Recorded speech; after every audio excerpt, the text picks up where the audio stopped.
Hi guys, welcome to Film Companion South. I am Vishal Menon and today I am going to be reviewing Helen. Watch out for mild spoilers. Aspiring writers and filmmakers can study the script of Helen to understand how they use a principle called the Chekhov's gun. The first 20 minutes are so good that the writers have used this time to scatter seeds all throughout the film, which later grows into trees as we move into the film's third act. For instance, notice how cleverly the film uses the father smoking trope.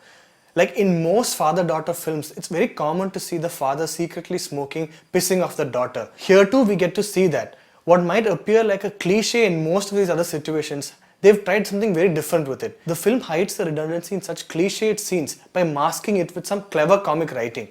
But you have to see how cleverly it comes back. This cigarette box and the lighter that we see all throughout the film suddenly becomes so much more. It's much the same with all the little things the film plants really early on. Like for instance, we get a scene where Helen is seen walking over to a neighbor's house to administer medication to an elderly lady there. But as she goes there, we also get a small little 2-second scene where she looks at the earring of the garbage collecting lady and says something sweet to her.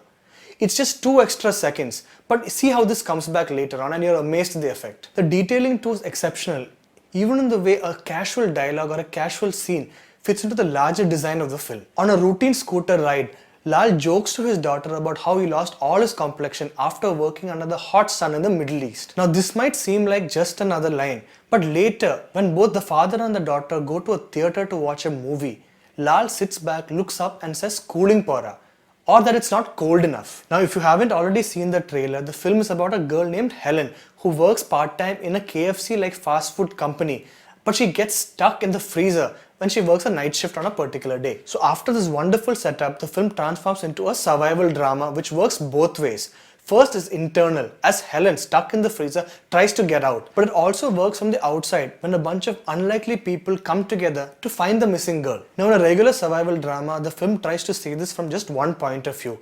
In this case, it could have just been Helen's story and how she tries to get out. We also get a lot of tension when we see the temperature coming down from -5 degrees to -7, -7 to -9, -10 to -15, and until it reaches a point where it's almost -17 degrees under the freezer. But what the film does extremely well is how it maintains the tension even when it cuts to the outside world. So it will really be interesting if you notice the film's editing pattern. For instance, we get an amazing cut where we can first see Helen banging on the door for somebody to let her out. But the second she's done banging, see how the film cleverly cuts to a scene of the door opening in her own house. It almost gives you a fake sense of relief. We also get a menacingly short scene of the two fans of the freezers.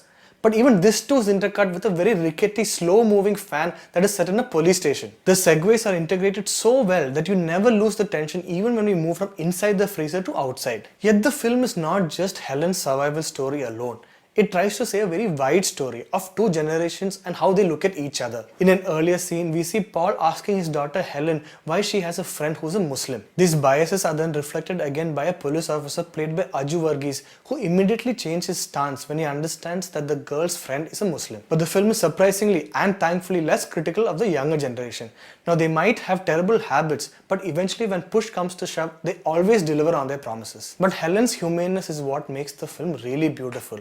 It's established pretty early on that Helen is a nursing graduate who tries to migrate to Canada to find a better living there. But it's ironic that it takes a particularly freezing cold night in Kerala for her to understand what she's going to miss and what she stands to lose if she were to migrate to Canada. Given how we also get a top angle shot of Helen resting in a fetal position, I think it's also fair to look at this film as a rebirth of sorts. Aju Varghese's performance might take a little getting used to, and we also get a cameo that seems to stick out in a film as subtle as this. And if you watch this film, make sure you notice the film's prophetic opening sequence and how even little creatures play a big part in this film. And if you're planning to watch this film in the theatres, make sure you pray to the daughter of Zeus that the theatre wasn't as cold as mine was. So that's it for my review of this week's film Helen. If you like this video, please hit like and subscribe to Film Companion South.